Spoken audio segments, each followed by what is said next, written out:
Warahmatullahi wabarakatuh. Innal hamdalillah nahmaduhu wa nasta'inuhu wa nastaghfiruh wa na'udzu billahi min syururi anfusina wa min sayyiati a'malina. May yahdihillahu fala mudhillalah wa may yudlil fala hadiyalah. Asyhadu an la ilaha illallah wahdahu la syarikalah wa asyhadu anna Muhammadan abduhu wa rasuluh sallallahu alaihi wa ala alihi wa ashabihi wa man tabi'ahum bi ihsan ila yaumiddin, amma ba'd. Kaum muslimin jemaah salat maghrib rahimani wa rahimakumullah. Alhamdulillah, pada malam hari ini kita di majelis yang ke-14 mengkaji kitab Bulughul Maram min Adillatil Ahkam, kumpulan hadits pilihan seputar hukum yang disebutkan oleh Al-Imam Al-Hafidh Ibn Hajar Al-Asqalani Syafi'i rahimahullahu ta'ala. Kita masih di pembahasan Kitabut Thaharah bab wudu. Kita masuk di hari ini hadits ke-41 yang beliau bawakan dalam kitab ini. Kata beliau rahimahullah, wa an Abdullah ibn Zaid radhiyallahu anhu qala anna an-nabiyya sallallahu alaihi wa alihi wasallam utiya bi thulutsai muddin faja'ala yadluku dira'aihi. Akhrajahu Ahmad wa sahahahu Ibnu Khuzaimah. Kata beliau dari Abdullah ibn Zaid radhiyallahu anhu, beliau berkata bahwa Nabi sallallahu alaihi wasallam pernah diberi air sebanyak 2/3 mud. Iya, 2/3 mud. Mud itu ukuran 2 telapak tangan disatukan. Itu 1 mud. Nah, beliau didatangkan 2/3 mud air. Lalu beliau gunakan untuk menggosok kedua tangannya. Menggosok kedua tangannya, kedua lengannya. Afwan, kedua lengannya. Iya. Kedua lengannya.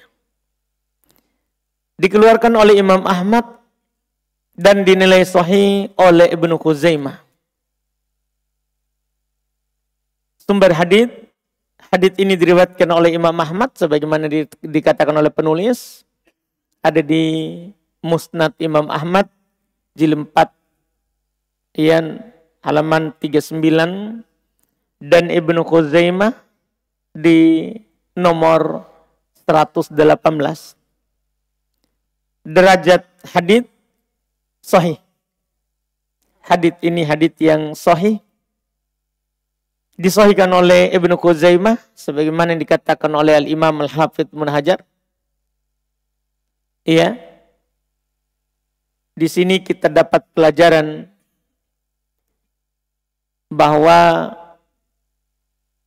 kita kalau dari sisi penelitian hadits, kita nukil di ulama sebelum kita. Kadang sebagian orang kalau kita bilang disahihkan oleh Syekh Al-Albani, dia merasa kenapa selalu disahihkan oleh Syekh Al-Albani. Saya pernah ditanya begitu, kenapa Ustadz selalu bilang disahihkan oleh Syekh Al-Albani? Kenapa kita tidak bilang saja saya sahihkan? Iya.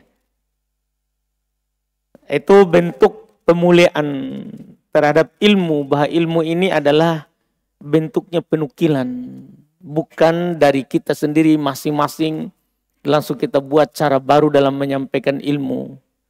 Kita harus ikuti jalannya orang-orang sebelum kita dalam menukilkan ilmu, karena ilmu itu dinukil dari sebelum kita kemudian setelahnya. Karena juga Jibril menukilnya dari Allah, diberikan kepada Nabi, kemudian Nabi sampaikan kepada sahabat, sahabat nukil dari Nabi, sampaikan kepada orang setelahnya, ke tabi'in, kemudian ke atba'ut tabi'in, sampai di masa kita sekarang ini. Jadi kita dididik untuk selalu menukil kepada orang sebelum kita. Karena kalau tidak ada orang sebelum kita, maka kita tidak punya ini ilmu. Kita tidak dapat. Itu namanya mengingat kebaikan. Ya, kalau bukan karena sebab mereka, kita tidak tahu ilmu. Kita tidak tahu ilmu. Iya.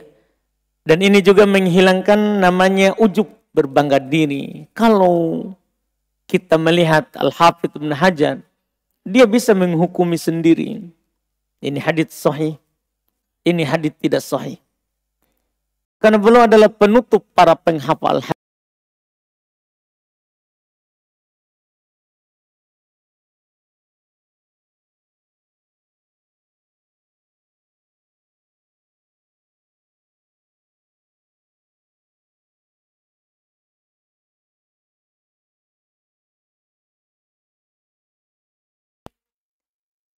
Hadits ini dinukil oleh beliau dan disahihkan oleh Ibnu Khuzaimah. Juga Ibnu Hibban. Iya. Di nomor 1083 dan juga Al-Hakim serta Al-Baihaqi. Banyak yang mensahihkannya. Fikih hadits, dan ini tujuan penulis bawakan hadits ini. Sunnahnya menggosok anggota wudu. Ya, di situ anggato, salah ketik ya. Sunnahnya menggosok anggota wudu ketika berwudu. Sunnah. Jadi kalau kita berwudu, sunnah menggosok anggota wudu. Kita ketika mencuci wajah, sunnah mencuci kedua telapak tangan, sunnah kita gosok. Iya. Apalagi khusus telapak tangan, sunnah kita menyelai jari jemari.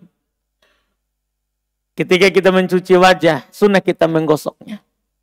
Ketika kita mencuci tangan sampai ke siku, sunnah menggosoknya. Iya, ketika kita mencuci kaki, sunnah untuk menggosoknya.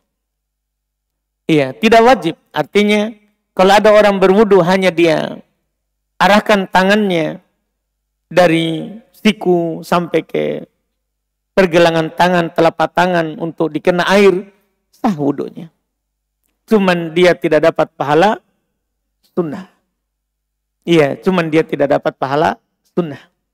Ini hukumnya. Ini adalah hukumnya dan fikih yang beliau ingin sampaikan di sini. Di hadits yang ada di hadapan kita ini. Memang beliau khusus bawakan ya, untuk menjelaskan bahwa dalam berwudu disunnahkan bagi kita untuk menggosok anggota wudu. Untuk menggosok anggota wudu. Dan hukum ini adalah hukum asalnya. Dan bisa naik ke derajat wajib. Bisa. Menggosok anggota wudu itu bisa naik ke derajat wajib. Dalam satu keadaan. Yaitu jika air tidak bisa sampai kecuali dengan menggosoknya. Jadi air misalnya kita kalau hanya meletakkan kaki kita di bawah keran air misalnya, atau meletakkan tangan kita di bawah keran air misalnya, air tidak bisa sampai ke kulit kita. Iya, maka wajib kita hukum menggosoknya. Wajib hukum menggosoknya. Itu namanya keadaan tertentu. Tapi hukum asal adalah sunnah. Hukum asal adalah sunnah. Iya, pembahasan ini dibahas oleh banyak ulama madhab. Seperti di buku itu bisa kita lihat di ya catatan kaki di bawah 131 itu. Bisa dilihat di Al-Mughni, ini rujukannya orang Hanabila, dan Al-Majmu, ini rujukannya orang Syafi'iyah. Ini rujukannya orang Syafi'iyah dalam masalah madhab fikih. Dalam masalah madhab fikih. Kemudian hadits berikutnya, kata beliau wa anhu, darinya juga, yaitu dari tadi Abdullah ibn Zaid, annahu ra'an Nabi sallallahu alaihi wa alihi wasallam ya'khudhu li udunaihi ma'an. Yarhamukallah. Khilafal ma'il ladzi akhadha li ra'si. Akhrajahu al-Baihaqi wa huwa 'inda Muslimin min hadzal wajhi bilafdin wa masaha bi ra'sihi bima'in ghayra fadli yadayhi wa huwal mahfuz. Ini ada dua masalah di sini nanti, yaitu mengambil air untuk mengusap telinga, demikian pula mengambil air untuk mengusap kepala. Kata beliau wa anhu, darinya juga, yaitu Abdullah ibn Zaid, bahwa dia pernah melihat Nabi Shallallahu Alaihi Wasallam mengambil air untuk mengusap kedua telinganya selain air yang belum ambil untuk mengusap kepalanya. Ini penukilan. Inilah hadits nanti yang dipakai oleh orang yang ketika mengusap telinga itu diambil air lagi. Kan kalau kita melihat orang kan ada dua cara kalau dia orang wudu. Ada orang mengusap kepala lanjut telinga. Ada juga orang mengusap kepala saja bagian depan. Kemudian ambil air lagi mengusap telinga. Apa dalilnya? Sekarang Al-Hafidz Ibnu Hajar akan membawakan itu. Supaya juga kita tahu nanti apa dalilnya kalau orang menukil dari madhab Imam Syafi'i bahwa mengusap telinga berbeda dengan mengusap kepala. Dipisah. Yeah. Dan nanti akan ada uraiannya di hadits berikutnya lagi nanti terkait dengan mengusap kepala. Tapi di sini kita akan singgung dulu hadits ini. Ini hadits dikeluarkan oleh Imam Al-Baihaqi. Tapi di dalam riwayat Muslim dari sisi ini dengan lafaz mengusap kepalanya dengan air bukan sisa dari tangannya. Artinya mengambil air yang baru untuk kepala kalau ini. Kalau telinga tadi. Wahual mahfud. Ini lebih terjaga dari riwayat yang sebelumnya tadi. Jadi belum komentari. Riwayat kedua ini lebih bagus daripada riwayat yang pertama. Nah, kita lihat dulu. Iya. Sumber hadits ini diriwayatkan oleh Imam Al-Baihaqi. Ya, sebagaimana tadi akhrajahul Baihaqi. Dikeluarkan oleh Imam Al-Baihaqi. Jadi hadits ini diriwayatkan oleh Imam Al-Baihaqi di kitabnya ya Sunan Al-Baihaqi jilid 1 halaman 65 dan Muslim di nomor 236. Derajat hadits riwayat Imam Muslim sahih dan terjaga tentunya. Ya sebagaimana dikatakan oleh Ibnu Hajar. Adapun riwayat Imam Al-Baihaqi, para perawinya terpercaya namun menyelisihi yang lebih sahih. Artinya kalau kita sudah belajar ilmu hadits, ada rawi terpercaya tapi menyelisihi yang lebih sahih, yang lebih terpercaya darinya, maka ini bisa menjadikan hadits itu adalah hadits yang syadz, hadits yang dhaif, hadits yang dhaif. Karena hal tersebut Al-Imam Al-Baihaqi sendiri ketika kita melihat dalam Sunan Al-Baihaqi, Al-Imam Al-Baihaqi kalau hanya menukil hadits, ya kita bisa saja bilang ini rawinya kuat. Tapi kalau kita melihat Imam Al-Baihaqi sendiri belum menyatakan ketika meriwayatkan hadits tersebut dalam sunannya, tadi di jilid yang kami sebutkan, jilid 1 halaman 65, ketika kita kembali ke kitabnya orang ini, Imam Al-Baihaqi rahimahullah, Imam Al-Baihaqi madhabnya Syafi'i. Imam Al-Baihaqi madhabnya juga Syafi'i. Sama dengan Al-Imam Al-Hafidz Ibnu Hajar. Iya. Jadi sekarang kan orang Syafi'iyah nanti berpegang dengan hadits ini bahwa air untuk telinga itu berbeda dengan air untuk kepala. Ambil baru. Sekarang kita perlu tahu dalilnya. Nah, yang dinukil oleh orang-orang Syafi'iyah sendiri. Jadi sekarang ini Al-Hafidz Ibnu Hajar, orang Syafi'iyah. Ulama Syafi'iyah menukil hadits ini, dia komentari riwayat yang pertama itu tidak terjaga. Ia mengatakan ambil air baru untuk telinga. Yang terjaga itu yang benarnya air baru untuk kepala. Bukan air baru untuk telinga, tapi air baru untuk kepala. Mungkin bisa dipahami. Kalau riwayat Baihaqi kan air baru untuk telinga. dalam riwayat Imam Muslim, air baru untuk kepala, bukan untuk telinga. Ini penukilan Imam Baihaqi. Tapi sekarang penukilan Imam Al-Hafidz Ibn Hajar. Sekarang kita melihat penukilan dari Al-Imam Al-Baihaqi sendiri. Yang lebih duluan daripada Al-Imam Al-Hafidz Ibn Hajar. Yang dia belum nukil itu periwayatan darinya. Karena sama-sama orang Syafi'iyah. Sama-sama orang Syafi'iyah. Jadi Imam Al-Baihaqi, kalau kita membuka buku beliau kitab Sunan Al-Baihaqi, beliau sendiri yang meriwayatkan hadits ini. Ketika belum meriwayatkannya, dalam sunannya beliau sebutkan bahwa riwayat Imam Muslim lebih sahih. Beliau sebutkan seperti itu. Karena kan ini para imam datang setelah Muslim. Datang semua setelah Muslim. Jadi beliau sebutkan bahwa riwayat Muslim lebih sahih daripada riwayatnya sendiri.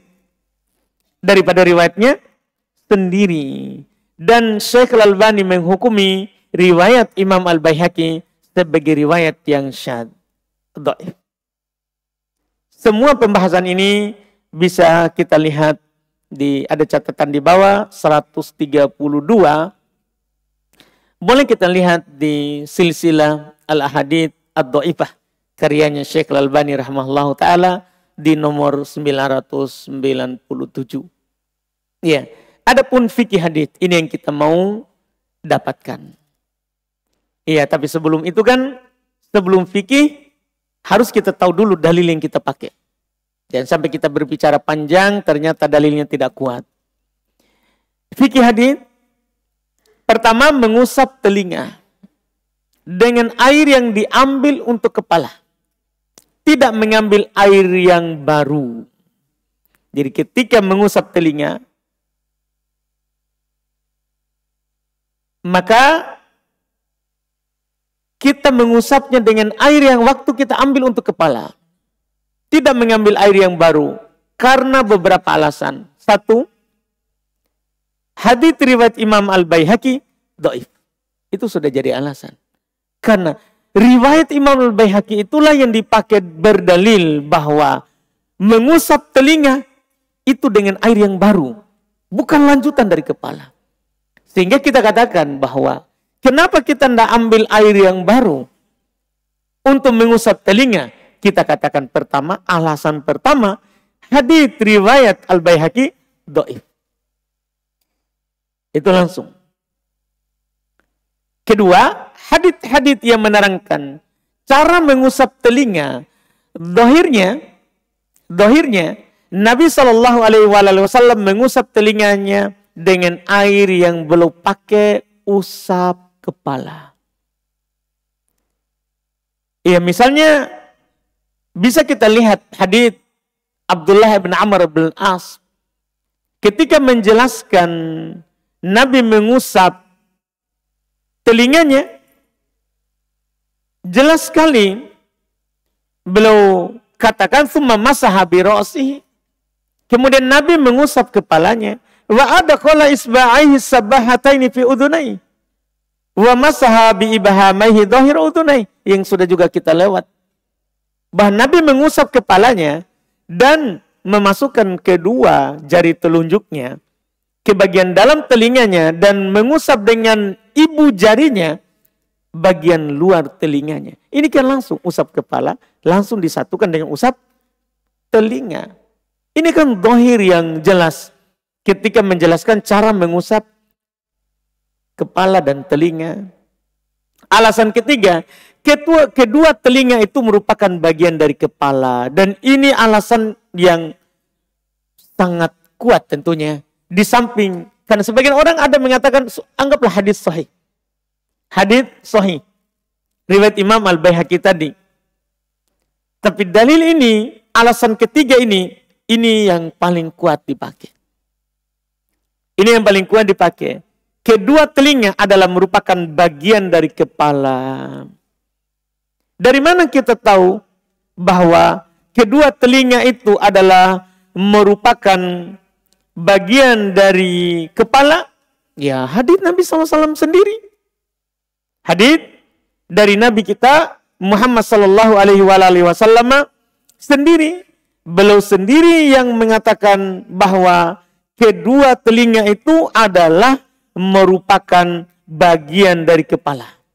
Dalam hadits Ibnu Abbas radhiyallahu taala anhu yang diriwayatkan oleh Imam Ahmad, Abu Daud dan selain dari keduanya, datang juga dari hadits Abu Umamah radhiyallahu taala anhu dan datang dari banyak sahabat. Sebenarnya hadits ini dihasankan karena banyaknya jalannya, penukilannya, dan Syekh Al-Albani rahimahullahu taala sahihkan. Kata Nabi sallallahu alaihi wasallam, al-udhunan minar ra'si. Ini kedua telinga bagian dari kepala. Kedua telinga itu adalah bagian dari kepala. Iya, artinya maka dia diusap dengan air yang dipakai untuk kepala, dan dia diusap bersambung dengan kepala, bukan sendiri. Bukan sendiri. Terus sebagai penutup dari dalam pembahasan mengusap telinga ini bukan dengan mengambil air tersendiri tapi disambung dengan kepala, hanya sebagai faedah. Ada sebenarnya juga dalil orang yang mengatakan dipisah dengan kepala. Dalil mereka adalah dikiaskan dengan hidung dan mulut. Ketika kita mencuci wajah, kita satukan nggak antara hidung mulut dengan wajah? Ini sebenarnya juga alasan mereka. Ya, kalau kita bilang beda mulut hidung dengan wajah dalam mengambil air, dan tentunya itu disepakati bahwa Nabi SAW ketika berkumur-kumur dan memasukkan air ke hidung, itu berbeda dengan mengambil air untuk wajah. Jadi mereka ada yang bilang begitu. Ya, hidung mulut dipisahkan dari wajah, maka kepala dan telinga dipisahkan juga. Itu dalil juga mereka itu. Dalilnya adalah kias. Dikiaskan telinga dengan hidung dan mulut. Kita katakan ini kias ma'al farik. Ini kias yang tidak bisa diterima karena berbeda. Satu diusap, satu dicuci. Kan kias itu harus sama. Rukun dan syarat dari pembahasan kias. Kita mau ikutkan ini satu kepada yang lain, maka harus sama. Ketika berbeda, maka tidak bisa diterima. Itu alasan jawaban pertama. Jawaban kedua, kita boleh menggunakan kias kalau tidak ada dalil. Itu jawaban kedua. Kita baiklah, kita terima kias. Kita terima yang kamu kiaskan. Walaupun tadi kiasnya salah. Karena kita kiaskan yang diusap dengan yang dicuci. Kan beda. Yang dicuci itu butuh air beda karena butuh air banyak. Sementara yang diusap tidak butuh air banyak. Karena cuma butuh diusap. Tidak harus basah. Tidak harus basah. Ini kias beda. Mengkiaskan yang dicuci dengan yang diusap. Ini tidak terima. Tapi anggaplah kita bisa terima. Syarat mengamalkan kias itu kalau tidak bertentangan dengan dalil. Karena kias itu kapan kita amalkan? Kalau tidak ada dalil. Contoh misalnya. Contoh sederhana saja dalam kehidupan sehari-hari kita. Iya. Apa hukum, saya pernah ditanya, Ustadz, apa hukum minum balok? Dia bilang, saya bilang, haram. Haram minum balok. Yang balok kaci ya. Memabukkan itu. Bukan balok manis. Ya, yang sudah kaci. Kalau minum pahit muka. Iya. Jadi dia bertanya begitu. Saya bilang haram. Apa dalilnya? Sebutkan di saya. Pasti tidak ada Quran. Masa ada di Quran balok? Iya. Tidak ada hadis pasti. Iya betul. Tidak ada penyebutan dalam Quran haram balok. Tidak ada juga penyebutan dalam hadits Nabi haram balok. Karena dulu orang buat khamar bukan dari itu. Orang buat khamar dulu itu dari anggur yang difermentasikan menjadi balok. Atau dari kurma. Kan begitu. Ya tidak ada dari itu. Otomatis tidak ada di Quran. Tidak ada di hadits. Lafadznya balok. Begitu lafadznya. Tapi kita punya dalil keempat. Dalil itu kan ada 4 yang disepakati. Siapapun yang mau berdalil pasti ada 4 ini yang dipakai berdalil. Semua sepakat untuk berpegang dengan 4 dalil ini. Quran, sunnah, ijma' kesepakatan, dan kias. Walaupun kias ini untuk berdalil dengannya, kita harus paham rukunnya. Rukun kias. Dan itu tidak dipelajari di fikih. Itu dipelajari di ilmu alat yang lain. Alat untuk memahami fikih. Saya bilang, balok haram. Apa dalilnya? Tidak ada Quran, tidak ada hadits. Iya? Tapi saya berdalil dengan kias. Kiasnya apa? Kenapa diharamkan itu anggur kalau difermentasikan kalau menjadi khamar? Karena memabukkan. Sudah. Balok memabukkan enggak? Memabukkan. Berarti hukumnya sama. Hukumnya apa? Sama. Jadi kalau tidak ada dalil Quran, hadits, ijma', kita bisa ambil kias. Nah, sekarang ada di poin kita sekarang ini. Kita sekarang mau berdalil dengan kias bahwa mengusap telinga itu berbeda dengan air yang dipakai untuk mengusap kepala. Ini kias bisa kita amalkan kalau tidak ada dalil. Sekarang ada dalil. Kita harus beramal dengan dalil. Itu lebih utama daripada kita beramal dengan kias. Karena kias itu kan pikiran kita, akal kita. Sementara dalil itu kan wahyu. Itu adalah wahyu. Maka lebih baik kita beramal dengan hadits tadi, bahwa kedua telinga adalah bagian dari kepala, daripada kita beramal dengan kias. Demikian pula hadits yang mengatakan Nabi mengusap telinga itu adalah bersambung dengan air dari mengusap kepala. Maka pendapat yang kuat dalam hal ini adalah seperti yang saya katakan itu di awal. Mengusap telinga dengan air yang diambil untuk kepala. Tidak mengambil air yang baru. Ini pendapat yang benarnya. Dan inilah yang diisyaratkan oleh Imam Al-Hafidz Ibnu Hajar. Iya. Inilah yang diisyaratkan. Nah, beda dengan mengusap kepala. Kan usap kepala itu kan setelah mencuci tangan. Apakah langsung saja usap tidak perlu ambil air yang baru? Nah, ini masalah berikutnya. Yang disinggung juga dalam hadis. Mayoritas ulama dengan hadis riwayat Imam Muslim ini menerangkan bahwa untuk mengusap kepala disyariatkan mengambil air baru. Karena jelas sekali dikatakan dalam hadis ini wa masa birasihi, belum mengusap kepalanya bimain ghairi fadli yadain, dengan air bukan sisa dari tangannya. Artinya maksudnya kan cuci tangan tangan kan basah. Enggak langsung dari basahan tangan itu langsung usap kepala enggak. Habis cuci tangan sampai ke siku, kanan dulu baru kiri, kita ambil air yang baru untuk mengusap kepala. Ini jelas dalam hadis. Bahwa belum mengusapnya dengan air yang baru.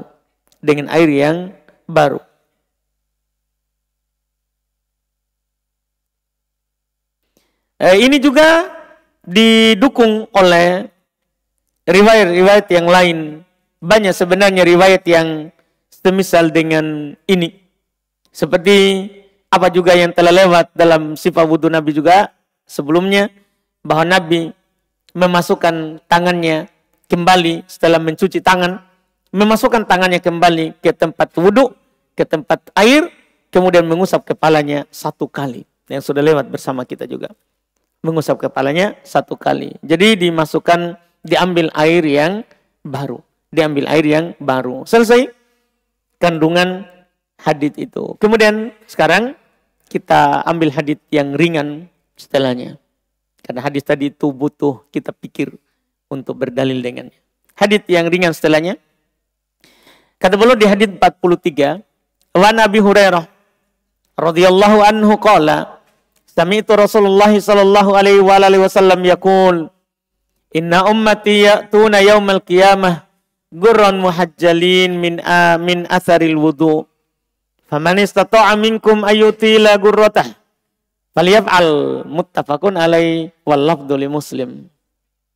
Kata beliau dari Abu Hurairah radhiyallahu anhu, beliau berkata, saya mendengar Rasulullah sallallahu alaihi wasallam bersabda, sesungguhnya umatku akan datang pada hari kiamat dalam keadaan wajah dan tangan yang berkilau, bercahaya dari bekas wudhu.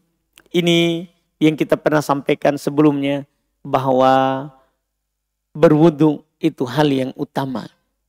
Karena akan menjadi sebab kita mendapatkan cahaya pada hari kiamat. Kemudian setelahnya, faman istata'a minkum ayyutila ghurratah falyaf'al. Maka kata Abu Hurairah, barang siapa di antara kamu yang dapat memperpanjang kilauannya, cahayanya, hendaklah dia mengerjakannya. Muttafaqun alaihi. Lafaz ini menurut Imam Muslim, kata beliau. Sumber hadis ini diriwayatkan oleh Imam Muslim, oleh Imam Al-Bukhari di nomor 136 dan Imam Muslim nomor 246.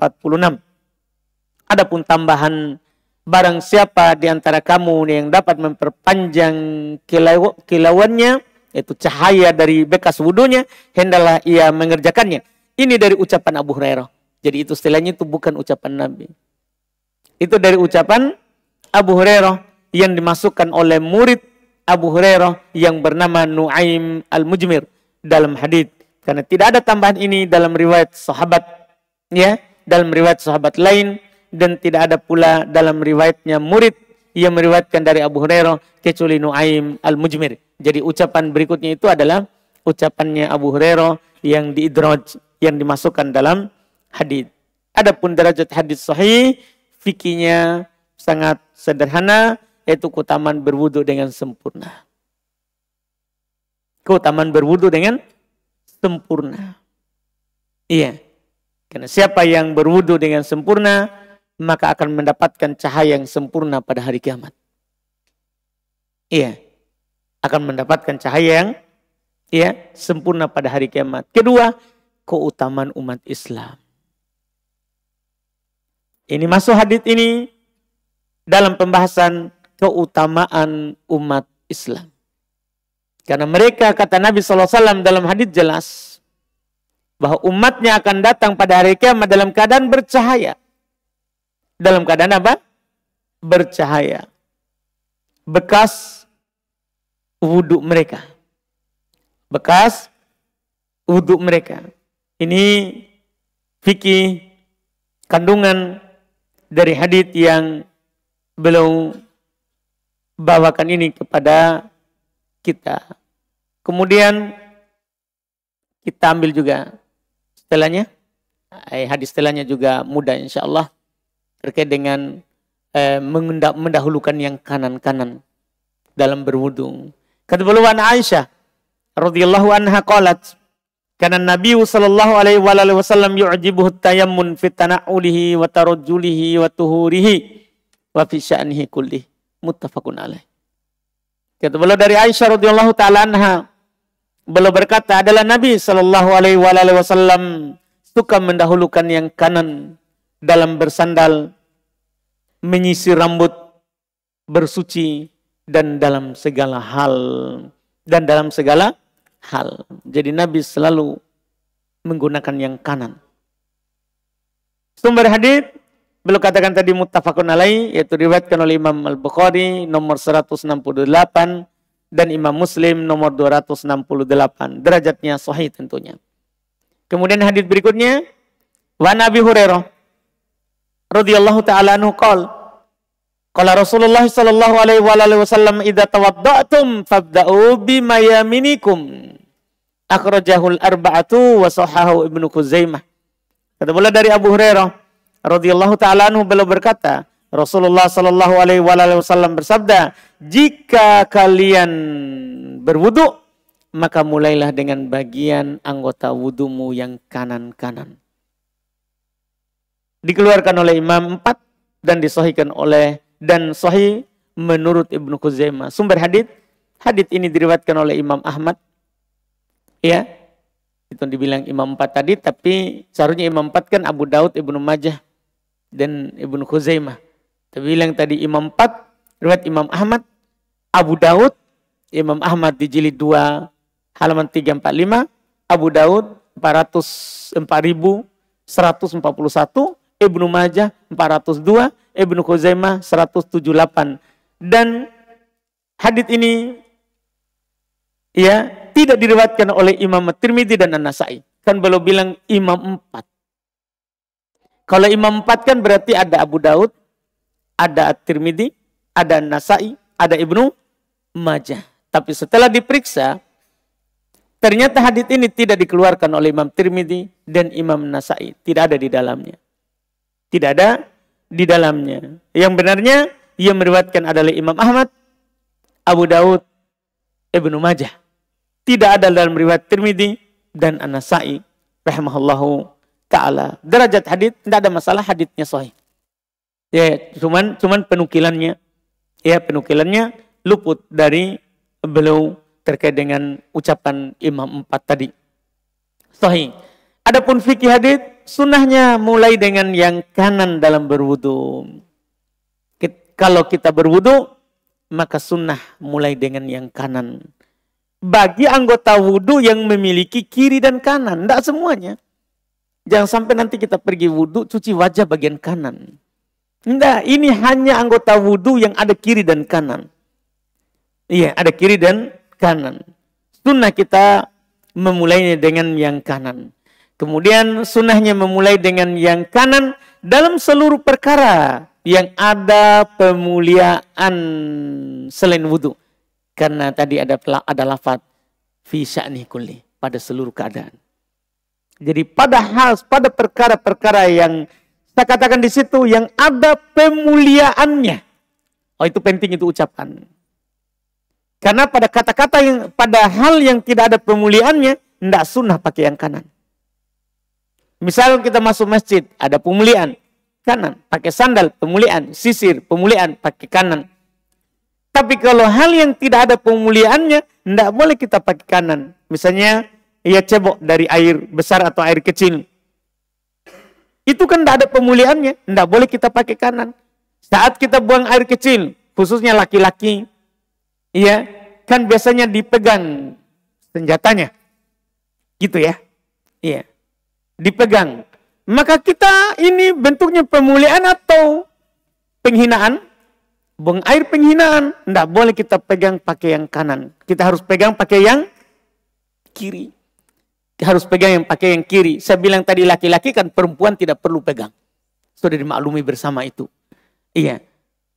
Jadi ini yang perlu kita tahu bahwa sunnah memulai dengan yang kanan dalam seluruh perkara. Apapun itu sunnah dengan yang kanan.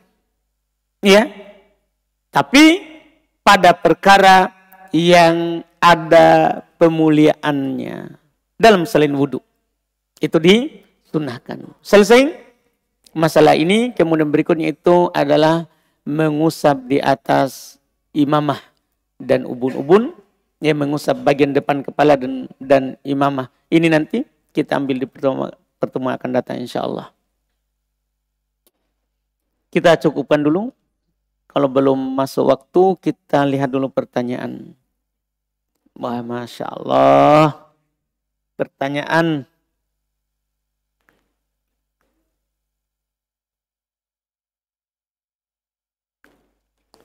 Ini pertanyaan juga. Masya Allah, dari mana ini? Pakai amplop? Kapan? Kemarin kapan? Jangan kasih masuk. Nanti tidak hadir orangnya. Baik. Kita lihat sini pertanyaan Ustadz. Apa dalil para ulama mengatakan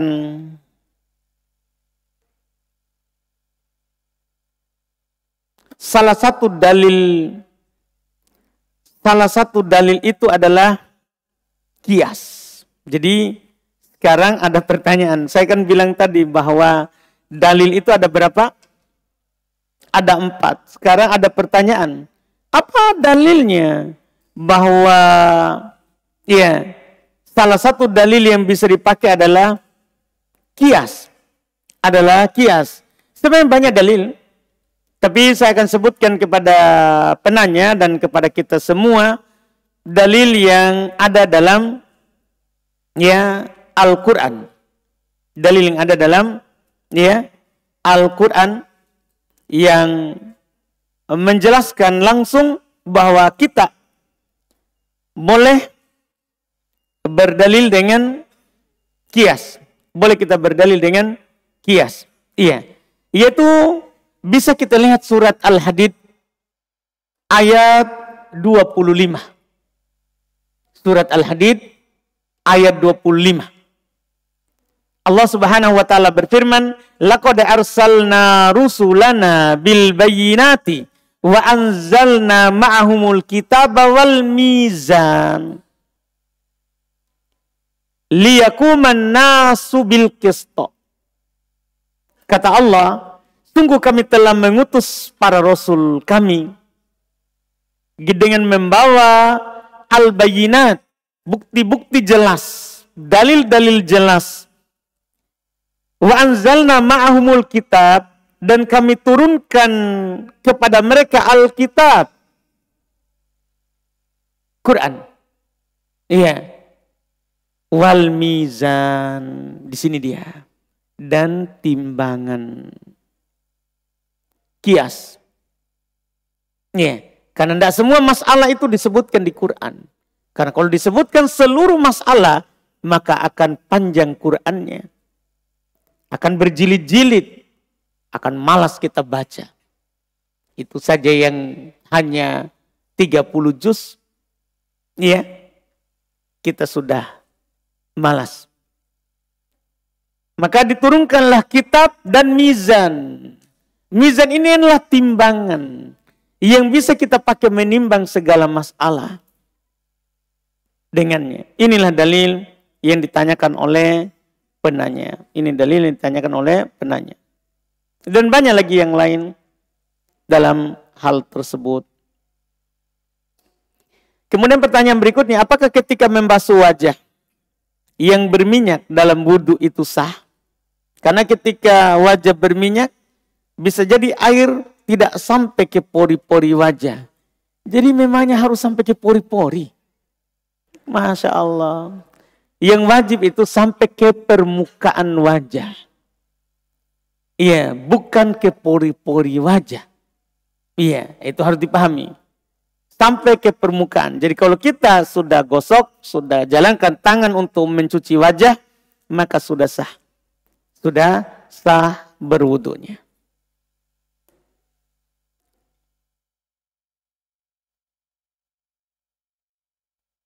Apakah obat dari futur itu salah satunya adalah dengan memperbanyak istighfar dan tobat?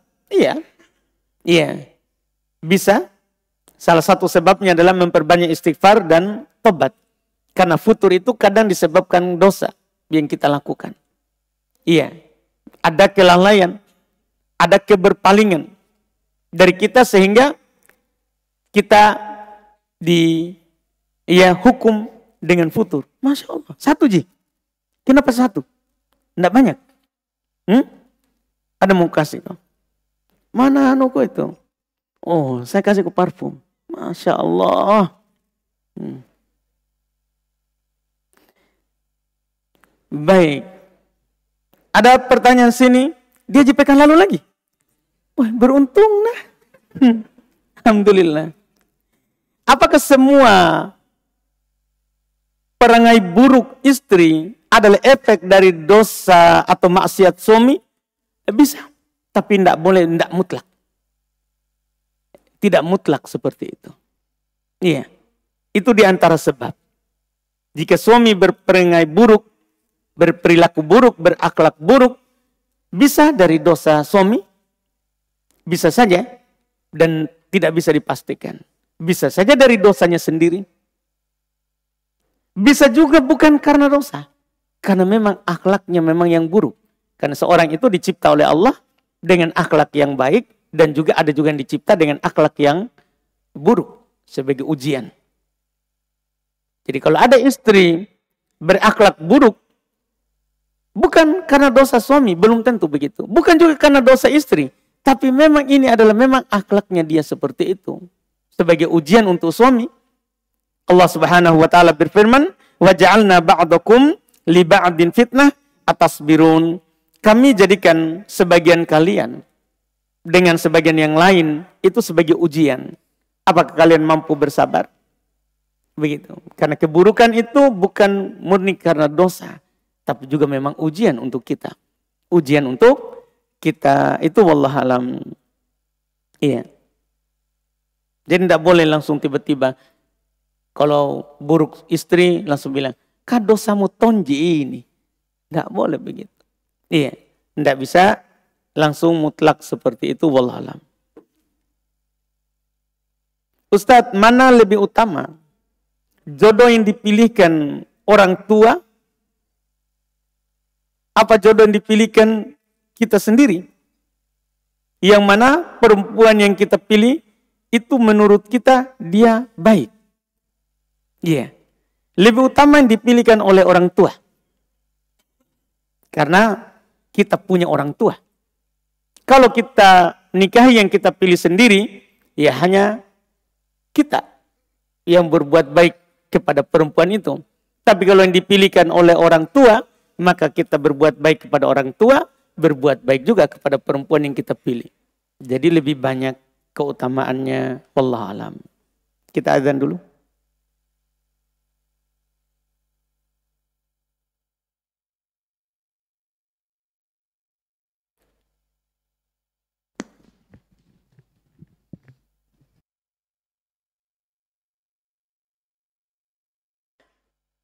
Baik, kita lanjut sini. Ada pertanyaan lagi. Bagaimana jika puasa Daud kita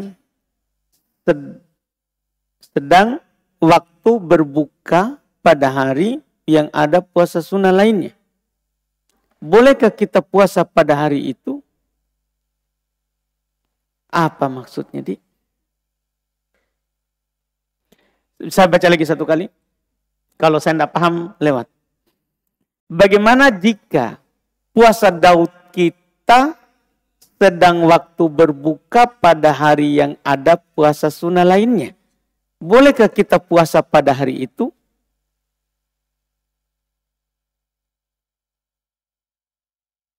Astagfirullah. Banyaknya dosaku ini, tidak paham saya pertanyaan ini. Siapa punya ini? Siapa punya ini? Siapa punya pertanyaan? Mengaku. Saya kasih ke hadiah ini yang laki yang mengaku ini. Laki-laki yang mengaku ini saya kasih hadiah. Siapa? Kita.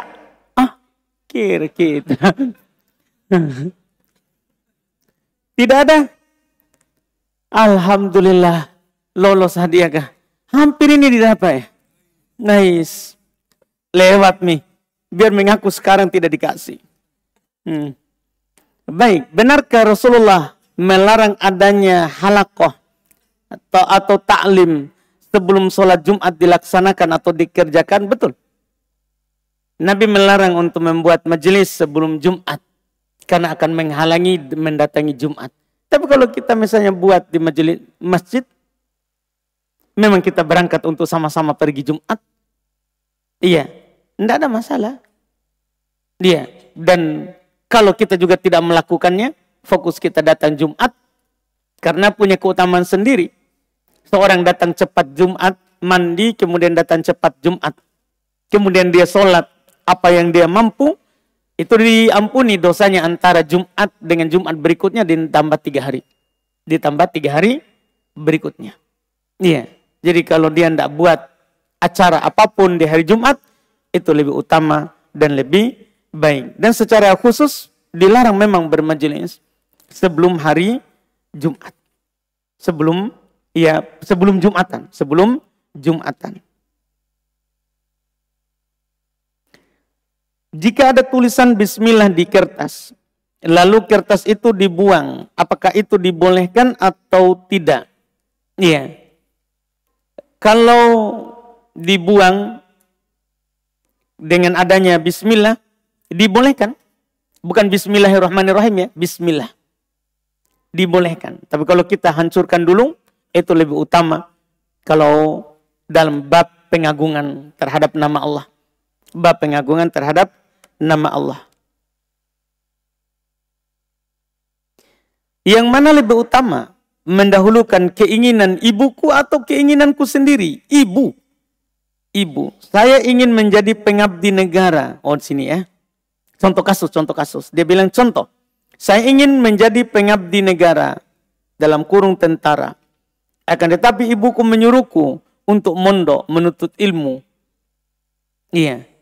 Menuntut ilmu saja. Agar bisa berguna bagi orang lain. Maka di sini mana yang dipilih? Wajib ibu. Iya. Karena mau menjadi tentara itu hukumnya paling tinggi mubah. Kecuali pemerintah yang mewajibkan baru berubah hukumnya. Hukumnya asalnya paling tinggi mubah. Paling tinggi mubah. Sementara taat kepada ibu wajib. Jadi jangan ditanyakan mana yang utama. Wajib kita taati ibu kita. Wajib kita taati ibu kita dalam hal yang ditanyakan.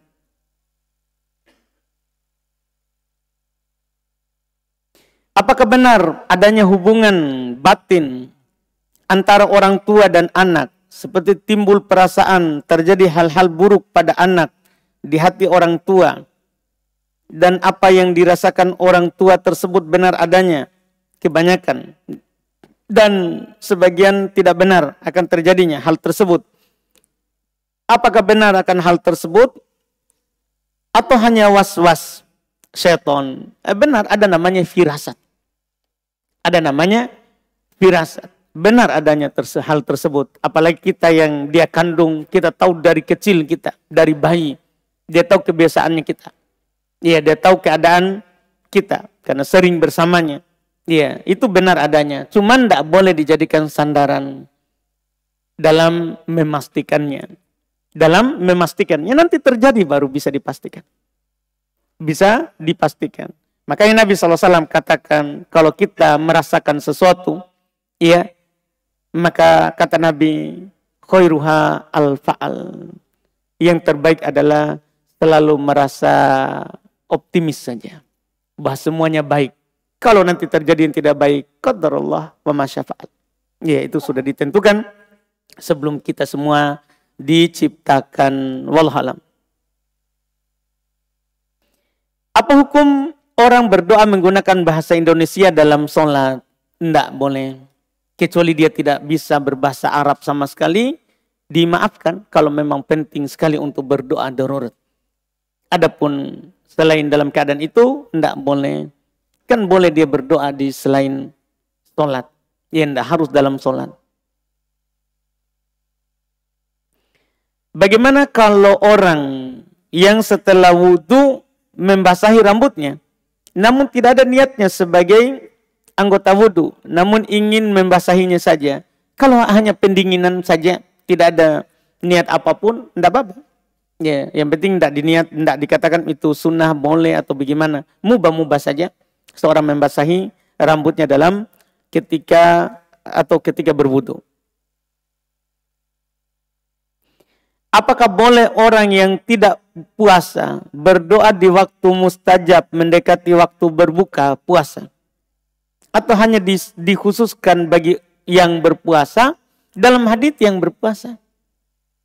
Iya, karena lafadznya adalah hina ya yuftir. Ketika dia berbuka. Ketika dia berbuka berarti untuk orang yang berpuasa. Itu keutamaan Allah yang diberikan kepada orang yang berpuasa. Apakah ketika mandi dengan niat berwudu diharuskan untuk beristintar dan beristinsyak? Tidak diharuskan. Dia siram seluruh badannya, niatnya juga adalah berwudu, itu sudah cukup. Itu sudah cukup. Dia sudah dianggap telah berwudu. Ana pernah membaca perkataan Abdullah bin Mas'ud, yaitu kalau saja saya mengetahui bahwa besok saya mati, maka saya akan menikah.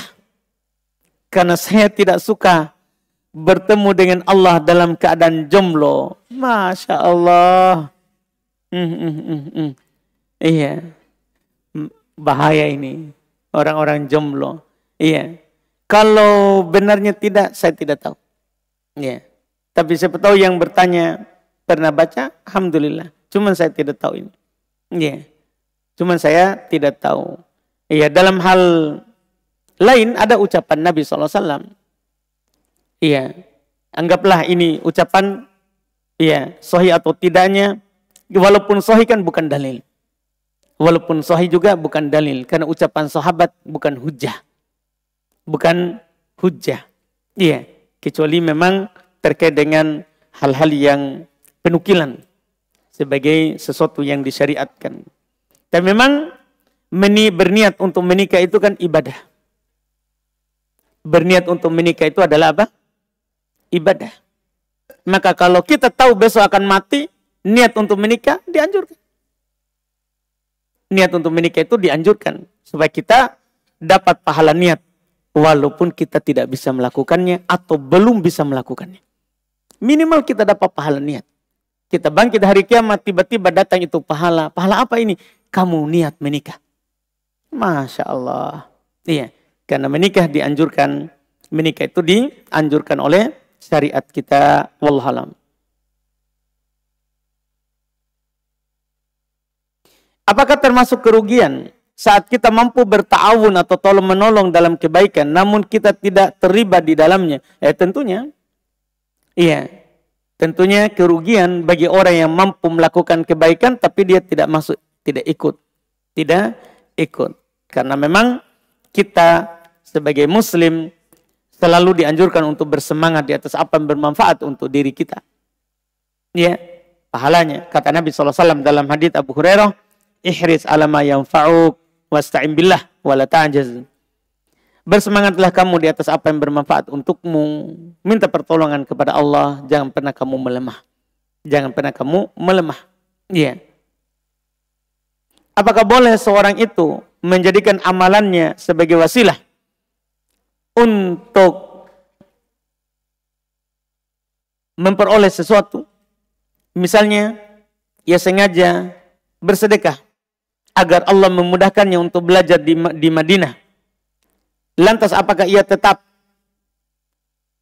dapat ganjaran jika ia benar-benar berhasil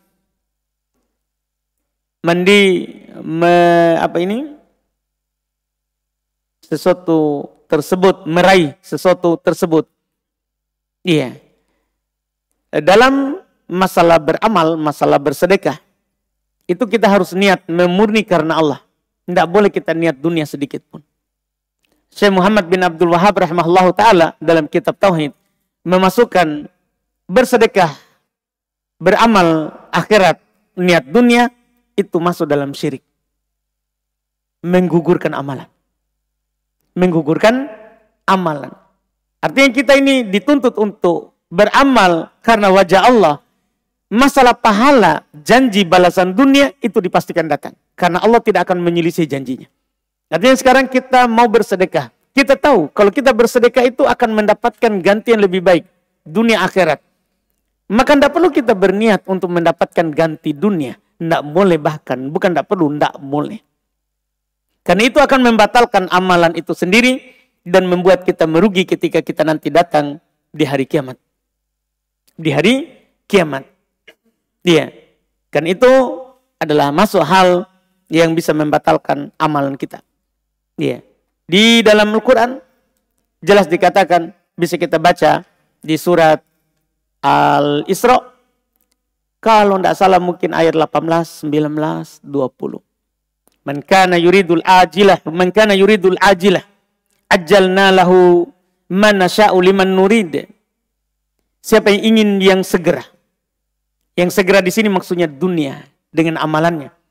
Maka kata Allah, ajjalna lahu man nasya'u liman nurid. Kami akan segerakan untuknya di dunia apa yang kami kehendaki kepada siapa yang kami kehendaki. Tapi masalahnya di akhirat. Tsumma ja'alna lahu jahannama yaslaha madmuman madhura. Ini yang masalah. Kemudian kami jadikan untuknya nanti di akhirat neraka jahanam yang dia akan memasukinya dalam keadaan hina. Ini kan masalah. Dapat dunia tapi tidak dapat akhirat. Ini diantara dalil bahwa beramal akhirat, tidak boleh dimasukkan niat dunia. Kalau ada keutamaan dunia, itu pasti akan datang sendiri. Tidak perlu diniatkan. Tidak perlu kita niatkan. Wallahu alam. Bagaimana cara menumbuhkan sifat tawadhu sehingga kita bisa melihat orang lain lebih baik amalannya daripada kita? Ini amalan berarti masalah akhirat ya. Masalah akhirat. Kalau masalah, karena beda itu tawadhu. Cara menimbulkan tawadhu dalam masalah dunia sama cara menimbulkan tawadhu dalam masalah akhirat. Kalau masalah dunia, supaya kita tawadhu, kita harus lihat orang yang lebih bawah, lebih rendah dari kita, dunianya. Iya, masih banyak lebih susah dari kita. Supaya kita merendah, kita menghargai apa yang kita punya. Tapi kalau masalah akhirat, ketika kita beramal akhirat, kita merasa lebih tinggi, maka lihat yang lebih tinggi. Lihat orang yang lebih besar amalannya dari kita. Iya, seperti itu. Itu akan menyebabkan nanti tawadhu. Misalnya Umar, suatu ketika, beliau ketika ada anjuran sedekah dari Nabi SAW, maka dia berkata, hari ini saya akan mengalahkan Abu Bakar. Dia bawa setengah hartanya kepada Rasulullah SAW. Dia bawa, dia tanya, Rasulullah bertanya kepadanya, apa yang kamu tinggalkan untuk orang tuamu, untuk orang rumahmu, untuk keluargamu? Dia bilang setengah dari yang saya bawa ini. Setelahnya datang Abu Bakar. Datang Abu Bakar, membawa hartanya juga. Ditanya oleh Rasulullah, apa yang kamu tinggalkan untuk keluargamu? Dia berkata, taraktu lahum Allah wa Rasulah. Saya tinggalkan untuk mereka Allah dan Rasulnya. Jadi dia sudah bawa semua hartanya, dia hanya meninggalkan untuk keluarganya Allah dan Rasulnya. Allah dan Rasulnya. Maka mulai hari itu Umar bersumpah bahwa mulai hari ini saya tidak akan menyaingi lagi yang namanya Abu Bakar. Artinya kalau kita beramal, lihat orang di atas kita. Masih ada yang lebih hebat dari kita. Masih ada yang lebih banyak sedekahnya daripada kita. Supaya kita tidak berbangga dan tidak merendahkan orang yang bersedekah kecil. Tidak merendahkan orang yang bersedekah kecil. Itu wallahu alam. Bagaimana hukum mengambil atau memakan sesajen yang didapati berupa makanan atau buah-buahan? Ya, haram. Tidak boleh diambil. Sesajen itu yang disimpan untuk selain Allah, haram dimakan. Haram untuk dimakan, haram untuk diambil. Iya, itu tidak dibolehkan. Apakah itu sembelihan atau bukan sembelihan?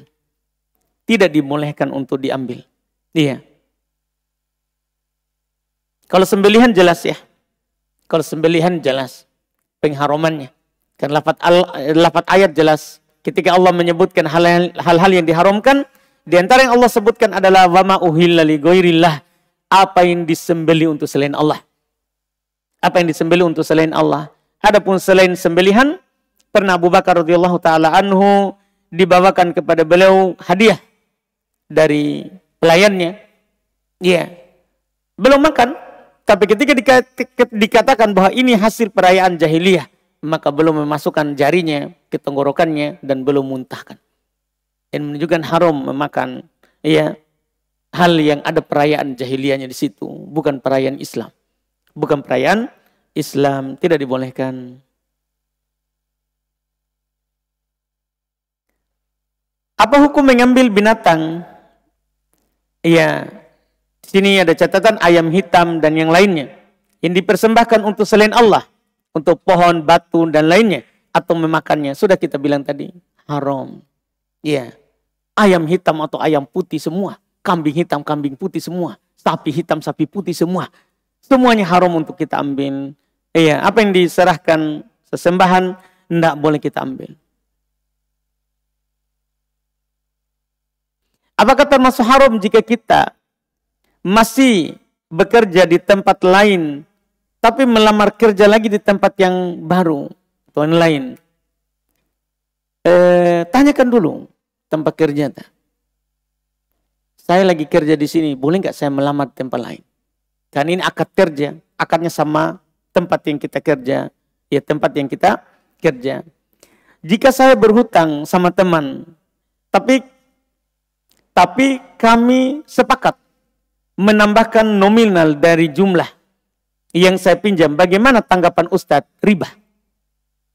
Ini riba nasiah. Ini adalah riba nasiah. Utang dengan akad ada tambahan, riba jelas. Itu riba jahiliyah. Itu riba jahiliyah. Saya pernah mendengar ada hadits yang berbunyi, sombong di depan orang yang sombong adalah sedekah. Apakah hadits ini sahih? Wallahu alam, saya kira tidak ada hadis yang begitu mungkin. Sombong depan orang yang sombong sedekah. Berarti boleh sombong. Tidak boleh. Tidak masuk surga orang yang ada dalam hatinya kesombongan. Iya. Gimana caranya sombong depan orang sombong adalah sedekah? Iya. Setelah kita wudhu dan langsung pakai bedak di muka. Ini perempuan berarti ya. Atau di bagian tubuh lainnya. Apakah wudhu kita tetap sah? Tetap. Karena memakai bedak itu tidak membatalkan wudhu. Iya. Tidak membatalkan wudhu.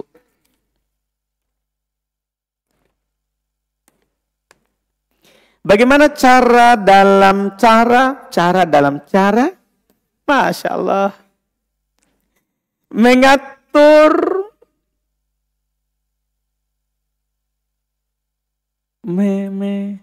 aduh, setengah mati ini. Iya. Tulisan Masya Allah. Apa uang panai boleh dicicil? Tergantung kesepakatan. Jangan tanya saya. Kita pergi ke sana. Iya. Tapi hati-hati kalau itu uang panai masuk dalam akad, nanti kita tidak boleh kita bilang dibayar tunai. Jadi saat akad kita harus bilang, dengan uang panai 10 juta dibayar cicil. Harus begitu. Tidak boleh kita bilang tunai. Iya, jadi kalau kita bilang boleh. Tergantung kesepakatan dengan ayah si perempuan. Cuman hati-hati dalam lafaz akad. Ini yang perlu saya ingatkan. Karena tidak boleh kita bilang akadnya dibayar tunai. Kalau begitu, wajib kita bayar saat itu. Tidak boleh kita masuk di perempuan itu sebelum kita bayar. Perempuan harus tahan. Bayar kau dulu. Iya. Jadi harus akadnya memang sebut dibayar cicil. Ya, agak malu sedikit itu ya. Ya. Tapi harus begitu. Harus seperti itu. Iya. Boleh. Baik. Masya Allah juga orang bertanya ya. Mungkin lagi mahal harga cabai dan lain-lain jadi butuh dicicil. Kemudian berikutnya, terakhir saja ini ya. Ini terakhir saya pilih karena diketik. Mungkin dari rumah ini dia persiapkan. Tidak mungkin baru dia ketik. Bolehkah merapikan rambut yang berantakan setelah mengusap kepala baru kemudian mencuci kaki? Boleh. Selama belum kering anggota wudhu sebelumnya. Adapun kita pergi rapikan dulu, pergi sisir, apa semua sampai kering. Tidak boleh. Yeah. Walaupun lebih utama kita langsung lanjut. Karena sebagian ulama mengatakan bahwa mualah dalam berwudu, mualah itu kita melakukan satu anggota wudu, kemudian setelahnya langsung ada mengatakan itu wajib. Ada mengatakan itu adalah, ada yang berpendapat itu hukumnya adalah apa? Wajib. Maka untuk menjaga itu, enggak usah dulu kita rapikan. Nanti setelah kaki baru kita rapikan, kita sisir, itu lebih bagus. Apakah wudhu yang pertama batal karena kita berwudhu lagi? Tentunya. Karena kalau kita berwudhu lagi berarti kita batalkan wudhu yang pertama. Kita batalkan wudhu yang pertama. Apakah terus catatan wudhu yang kedua dengan cara mengusap di atas kaus kaki? Iya. Enggak apa-apa. Dengan syarat kita pakai kaus kaki dalam keadaan kita sudah berwudu sebelumnya. Ya, jadi kita wudu, kemudian kita pakai kaus kaki, kemudian wudu kedua kita usap di atas kaus kaki karena kita mau sholat menggunakan kaus kaki kita. Maka enggak apa-apa, itu dibolehkan. Sahkah wudhu yang dilakukan dengan cara menuangkan air dari sahkah wudhu yang dilakukan dengan cara menuangkan air dari dalam mulut ke anggota wudhu. Jadi gimana maksudnya nih? Jadi kita ambil air pakai mulut, baru kita tuang ke tangan, cuci tangan, baru ambil air lagi pakai mulut. Begitu maksudnya atau gimana? Apa maksudnya ini? Menuangkan air dari dalam mulut ke anggota wudhu.